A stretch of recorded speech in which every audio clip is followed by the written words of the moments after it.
이제 오늘 말씀은 아브라함의 믿음을 좀 같이 생각해 보는 시간을 갖도록 하겠습니다. 전체 본문을 우리가 읽지 못했어요, 시간 관계상. 그런데 오늘 두 구분으로 아브라함의 믿음을 설명합니다. 첫째는 아브라함이 부름 받았을 때 반응, 그리고 두 번째는 아브라함이 시험을 받았을 때 반응. 그리고 그 긴 인생의 여정을 통해서 아브라함은 어떻게 달라져 있는가, 여기까지가 오늘 다룰 내용이다 보니까 범위가 굉장히 넓습니다. 자, 우선 11장 8절을 좀 보십시다. 믿음으로 아브라함은 부르심을 받았을 때에 순종하여 장래의 유업으로 받을 땅에 나아갈새 갈 바를 알지 못하고 나아갔으며. 자, 저를 좀 보십시다. 여기 같은 의미인데 반복되는 단어가 등장을 하죠. 나아갈새, 나아갔다. 그러니까 히브리 기자는 아브라함의 다양한 믿음의 측면 속에서 뭘 강조하고 싶은 건가 하면, 믿음이라는 것은 나아가는 것이다, 즉 행동하는 것이다, 그 말이에요. 근데 아브라함이 어떻게 행동을 했다고 수식하고 있냐 하면, 갈 바를 알지 못하고 나아갔다라고 되어 있어요. 이 말이 성경 전체를 종합적으로 이해를 갖고 계신 분들은 좀 서뜻 이해가 안 될 거예요. 갈 바를 알지 못하고 나갔다? 그러면 믿음이라는 것은 그냥 일단 무턱대고 떠나야 되는 문제인가? 무조건 앞으로 나가면 되는 문제인가? 이렇게 오해의 소지가 있습니다. 해서 우리는 아브라함이 부름을 받았을 때에 갈 바를 알지 못하고 나갔다는 이 말의 정체가 뭔가, 창세기 11장을 좀 띄워주세요. 읽습니다. 시작. 하란의 아들인 그의 손자 이삭과 그의 며느리 아브라함이 아내 사레를 데리고 갈대인의 우르를 떠나 가나안 땅으로 가고자 하더니 하란에 이르러 거기 거류하였으며. 갈대아인의 우르를 떠나 어디로 가고자 했죠? 가나안. 자, 그러면 정확히 목적지가 이미 명시됐습니까? 전혀 몰랐습니까? 명시됐어요. 그러니까 방향이나 목적지를 몰랐다는 말이 아닙니다. 그러면 히브리서에 갈 바를 알지 못하고 나아갔다는 말은 의미가 달라지는 거죠. 어디로 가야 될지 몰랐다는 말이 아니에요. 그러니까 지식이나 정보 차원에서 어디로 가야 되나 이랬다는 말이 아니고, 목적지는 정확하게 명령하셨고 명시하셨어요. 가나안. 문제는 이런 뜻이 됩니다. 그 땅에 가면 정말 그 땅이 내 소유가 될 수 있을지, 그 땅에는 먹거리가 있는지, 살만한 데인지, 이런 걸 전혀 경험하지 못했기 때문에 쉽게 얘기하면 막막한 상태에서 가나안을 향했다, 그 말이에요. 자, 그러면 한 걸음 더 들어가서 그 땅에 들어갔을 때 구절을 볼까요? 이렇게 돼 있어요. 믿음으로, 여기도 믿음으로라고 표현되어 있어요. 그가 이방의 땅에 있는 것 같이 약속의 땅에 거류하여, 약속의 땅은 당연히 가나안을 얘기하는 거겠죠.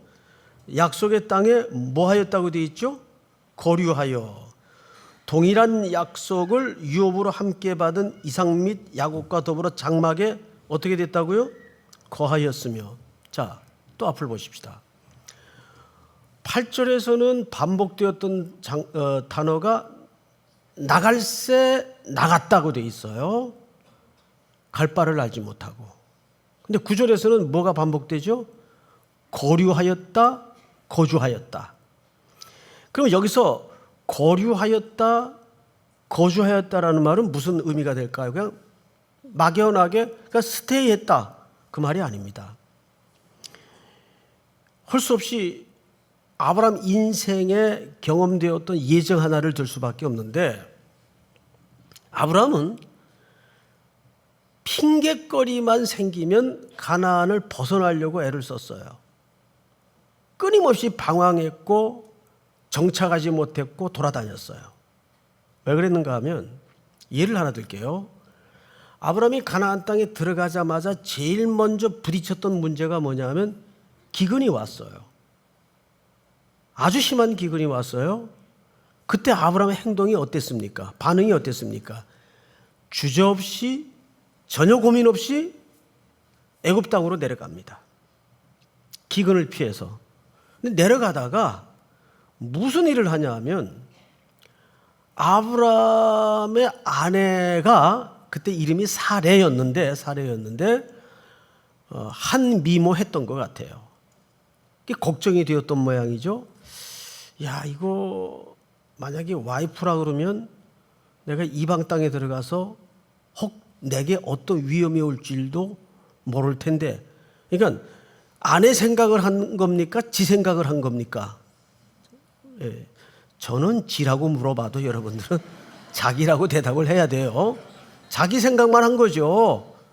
그래서 누구라고 엉뚱한 얘기를 하죠? 예, 누이 동생이라고 엉뚱한 얘기를 해요. 누이라고. 그러니까 바로가 듣고 이쁘겠다. 또 와이프도 아니겠다. 좀 데리고 살아도 되겠구나. 그 시대 풍습상 당연히 있을 수 있는 생각이죠. 그래서 데려갔어요. 그 대가로 아브라함은 또 잔뜩 폐물을 받아요. 가축도 받고.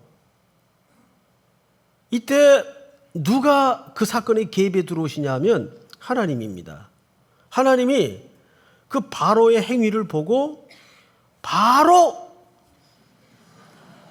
뭐 하십니까? 손대지 마라. 약속의 자손을 낳을 몸이다. 혼을 냈어요.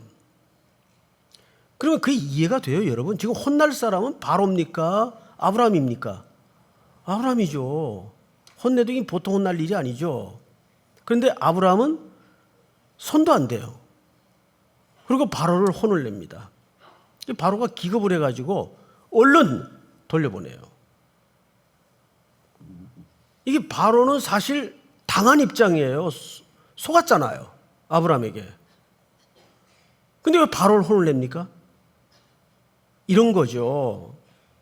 우리가 자녀를 양육하다 보면 자녀를 매를 들고 혼낼 시기가 있고 혼내봤자 소용없을 시기가 있죠. 여러분, 이제 막 젖도 안 뗀 애가 뒹굴다가 5천만 원짜리 청자 도자기를 깼어요. 그럼 너 이게 얼마짜리인 줄 알아? 어떻게 이 어린 것이 이걸 깰 수가 있어? 그러나요? 아유, 내 잘못이지. 내가 이 둔 게 잘못이지. 아이고, 놀랬지? 그리고 오히려 아기를 위로하죠.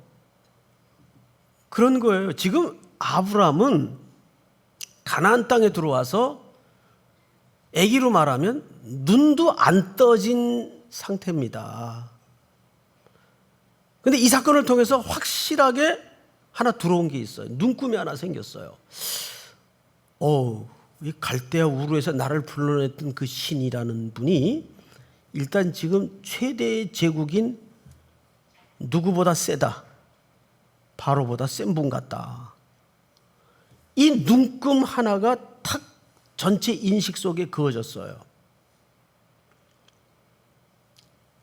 사람이 성숙한다는 것은 갑자기 막 살이 터지듯 자라는 게 아니잖아요. 1년에 막 15cm씩 자라는 애들은 보니까 허벅지 같은데 엉덩이 같은데 막 살이 터지더라고요. 우리 집에 보니까는 1년에 15cm 자란 것 같아요. 중학교 2학년 때인가 3학년 때. 그러니까 살이 터지더라고요. 근데 믿음은 그렇게 자라는 게 아니잖아요. 그냥 차곡차곡 하나님을 익혀가고 체득해가고 경험하는 싸움이에요.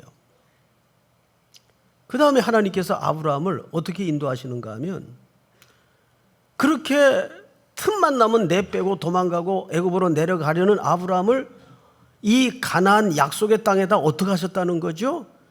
붙들어 놓고 머물게 하셨다는 겁니다. 여기가 내가 살 때고 이 땅이 네 땅이 될 거야. 그리고 또 아브라함 바짓가랑이 붙들고 하나님께서 붙들어 놓고 주저앉혀 놓고 그러다가 한 10년쯤 시간이 지났어요. 하나님이 아브라함에게 두 가지를 약속했다고요. 첫째는 땅을 약속했어요. 땅, 예레츠.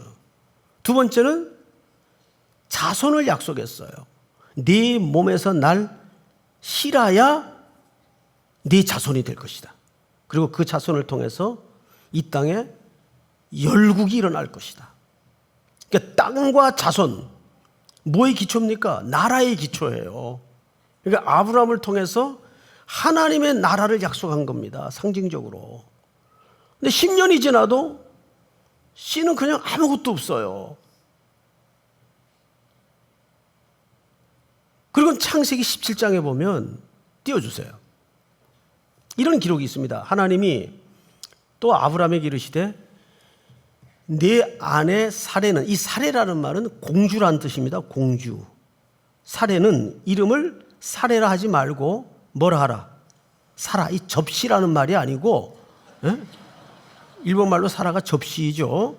이 접시라는 말이 아니고 열국의 어미. 자, 근데 정작 지금 애는 그냥 한 명도 없어요. 자손이. 근데 이름을 뭘로 바꿔줘요? 사라. 그러니까 아내를 볼 때마다 자기도 그렇지만 아내도 아무 자식도 없는데 뭐라고 불러야 돼요? 열국의 어머님. 이게 우리 그리스도인의 정확한 정체성입니다. 몸은 이 땅에 살지만 우리 신분은 원래 어디 시민이에요? 하늘의 시민권자 아닙니까? 똑같은 이치예요. 그래서 우리를 거룩한 무리, 성도 또는 선민이라고 하지 않습니까? 오늘 사회 보신 목사님 이름이 선민이에요. 선민. 이름 좋죠? 택한 백성이라 그 말이에요. 자, 그 다음 절을 읽어볼까요? 내가 그에게 복을 주어 그가 네게 아들을 낳아주게 하며 내가 그에게 복을 주어 그를 여러 민족의 어머니가 되게 하리니 민족의 여러 왕이 그에게서 나리라. 하나님 약속하신 거예요. 다음 절. 차마 제가 못 읽겠어요. 여러분들이 읽으세요. 시작. 아브라함이 엎드려 웃으며 마음속으로 이르되 100세 된 사람이 어찌 자식을 낳을까? 사라는 90세니 어찌 출산하리요 하고. 아브라함이 웃었어요. 근데 이 웃음은 긍정적인 웃음입니까? 헛웃음입니까? 어느 쪽이에요? 헛웃음이에요. 아이 참. 이런 정도겠죠. 뭐 비웃음까지 아니겠으나 아이 참 지금 내가 나이가 몇 살인데. 이런 웃음은 건강에 안 좋아요. 네? 그런데 남편만 그런 게 아니라 사라 쪽으로 건너가 보십시다. 18장 띄워주세요. 아브라함과 사라는 이름 바뀌었네요. 그죠? 예, 아브라함과 사라는 나이가 많아 늙었고 사라에게는 여성의 생리가 끊어졌는지라. 그러니까 이제 난자 생산이 안 되는 겁니다. 뭐 밭이 있어야 씨를 뿌리든지 말든지 할 거 아니에요. 열매가 나든지 말든지. 이제 경수가 끊어진 겁니다. 다음 절.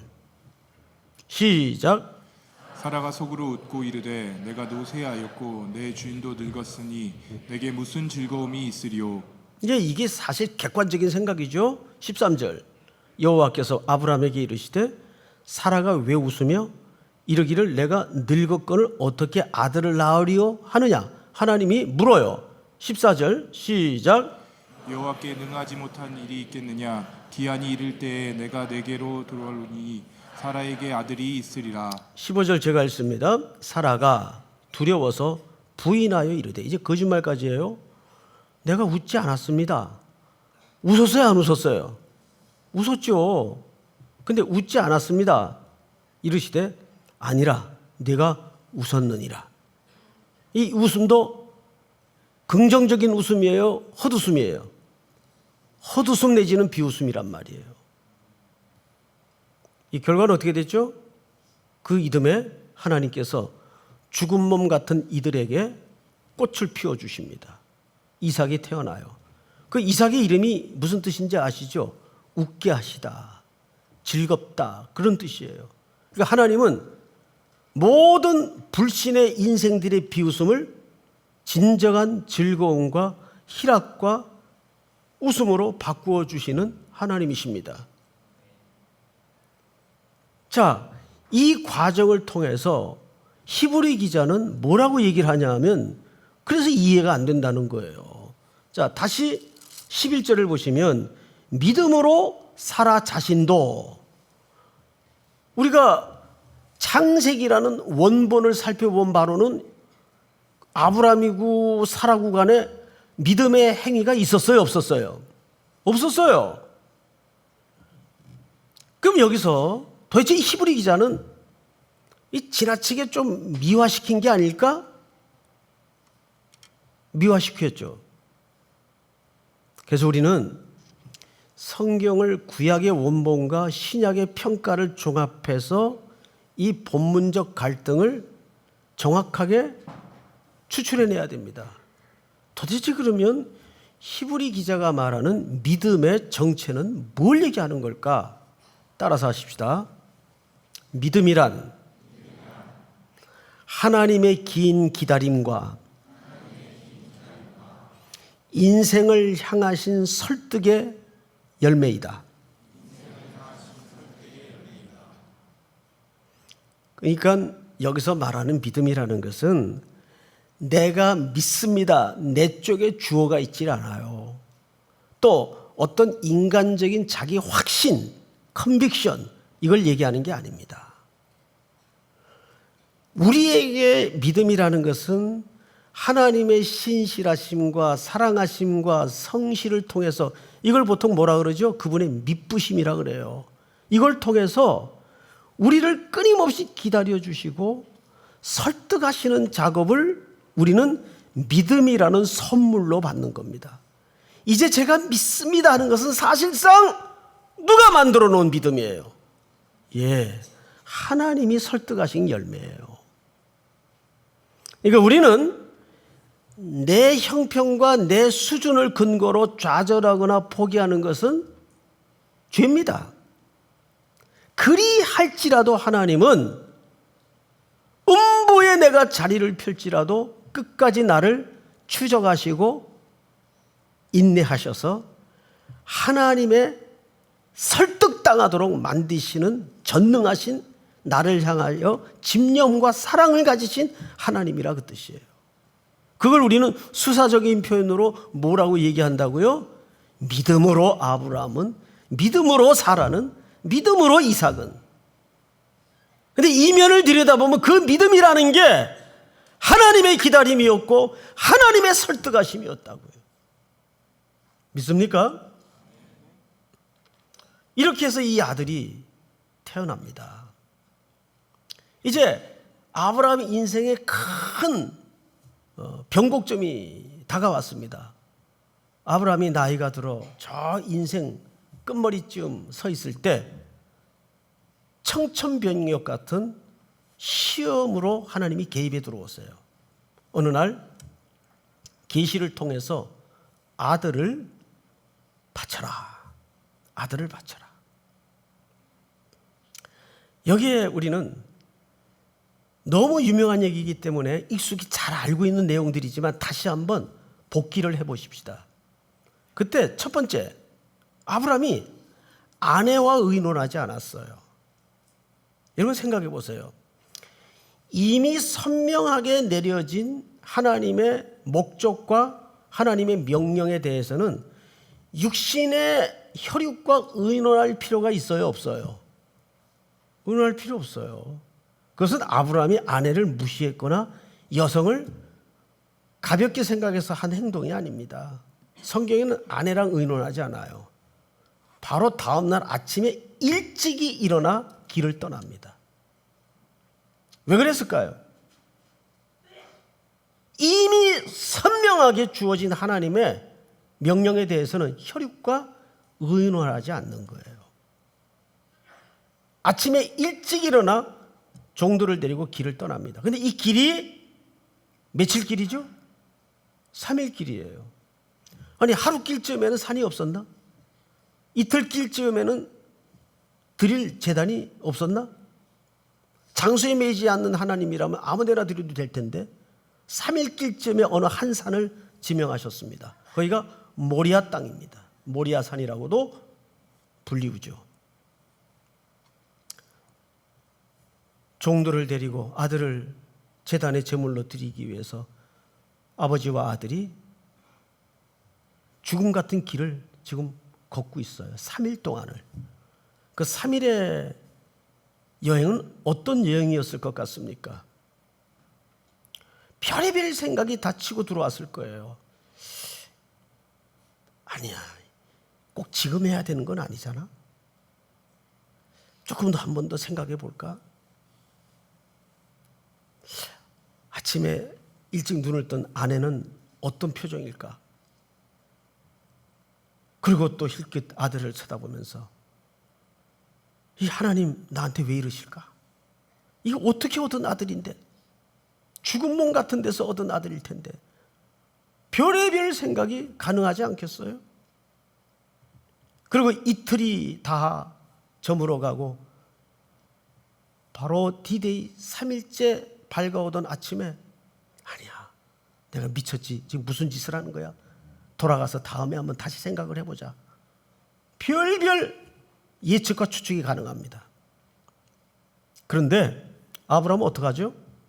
성경의 기록대로라면 함께 짐을 꾸려 떠났던 종들은 산 아래다가 둡니다. 너희들은 여기 있어라. 종들이 놀라잖아요. 근데 여러분, 가정이라는 건 역사에 있을 수 없지만 가정을 해서 이 종들을 산 위에까지 데리고 올라갔다고 합시다.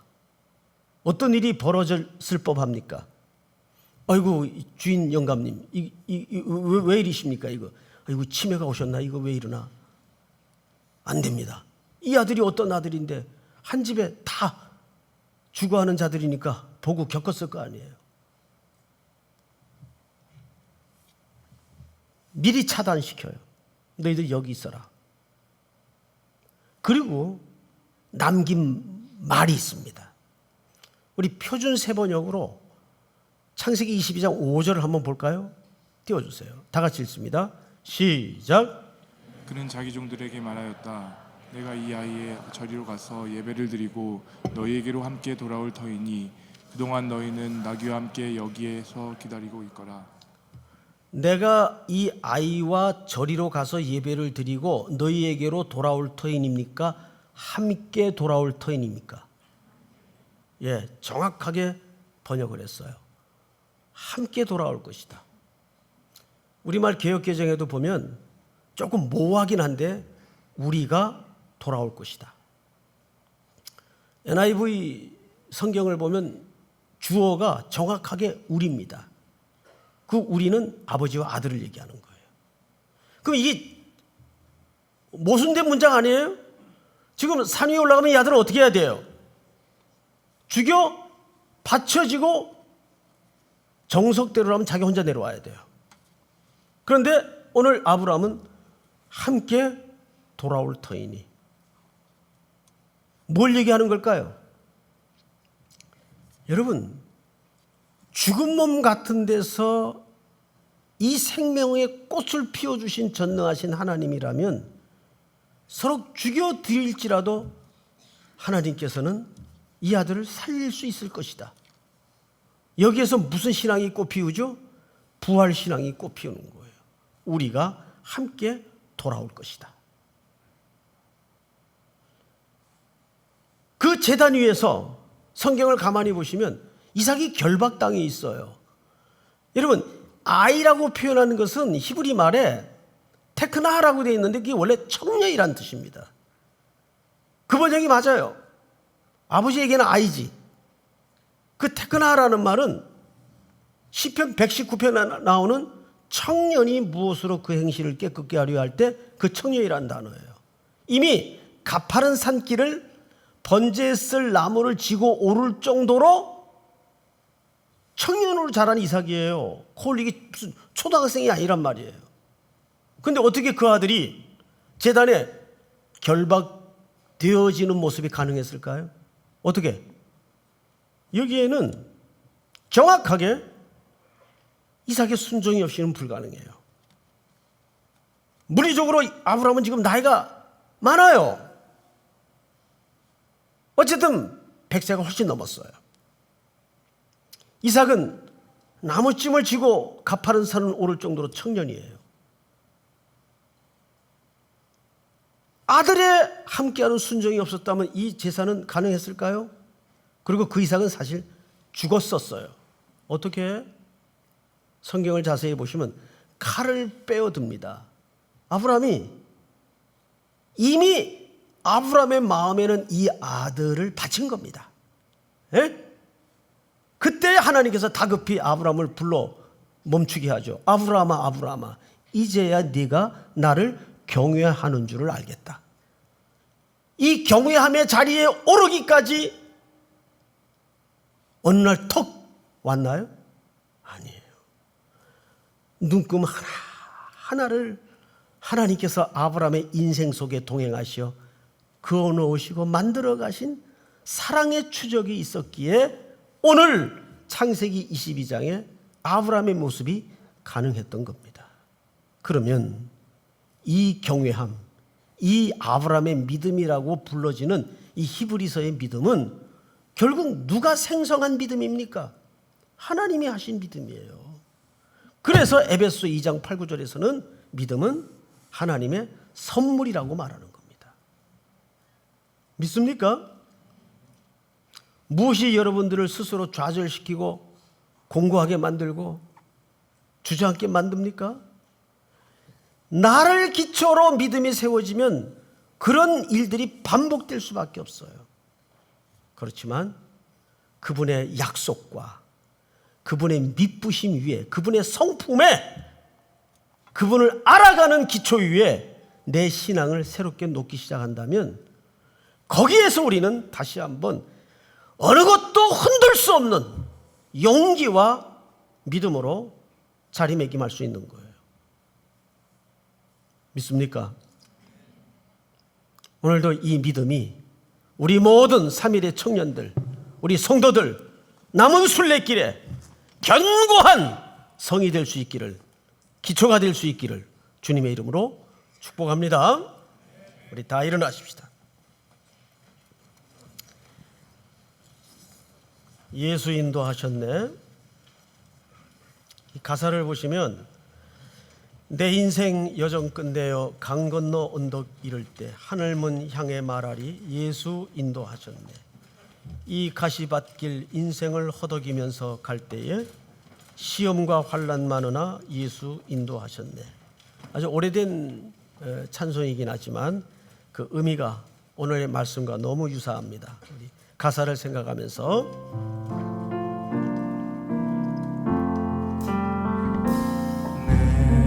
인생 여정 끝내요 강 건너 언덕 이를 때 하늘문 향해 말하리 예수 인도하셨네. 매일 발걸음마다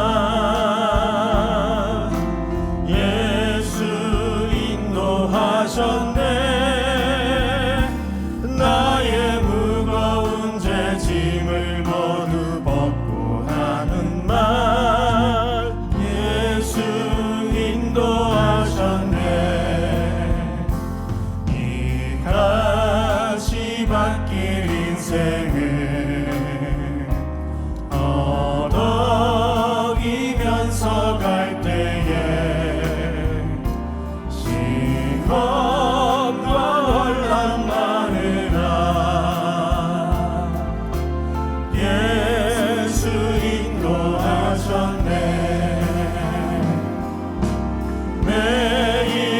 발걸음마다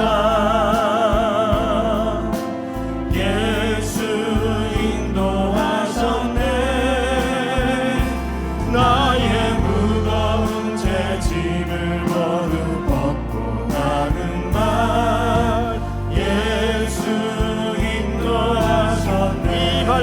발걸음마다 내 밟은 발걸음마다 주 예수 보살피시사 예수 보살피시사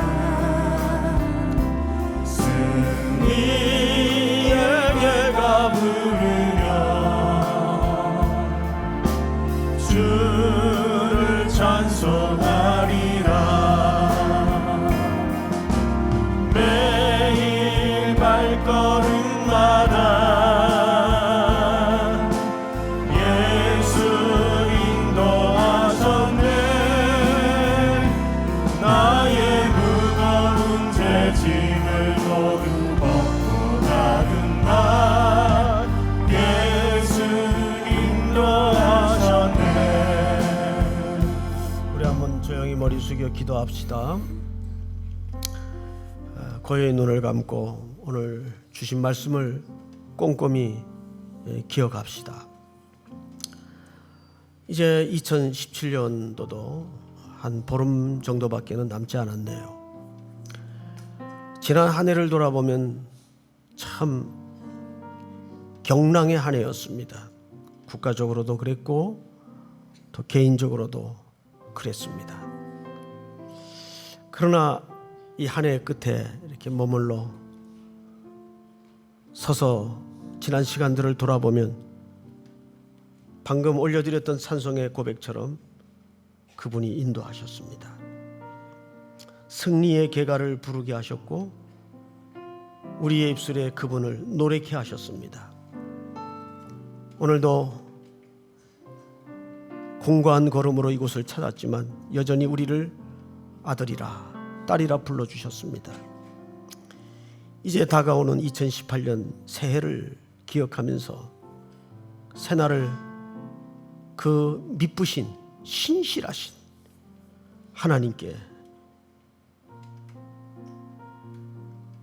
믿음의 기초를 놓으십시다.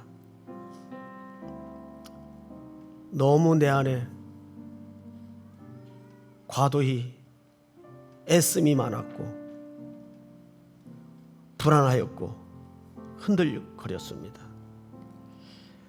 그래서 기초가 잘못되어 있을 때 그런 현상이 나타나죠. 나는 어디에 기초하고 살았는가? 내 믿음은 하나님이 만들어 놓으신 믿음인가? 내 확신인가? 꼼꼼히 돌아보십시다. 이 시간은 나직한 소리로, 큰 소리를 내지 않아도 좋습니다.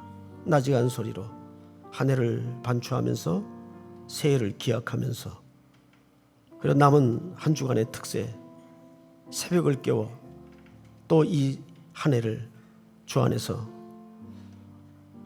회개하고 반성하고 정리하게 하여 주시옵소서.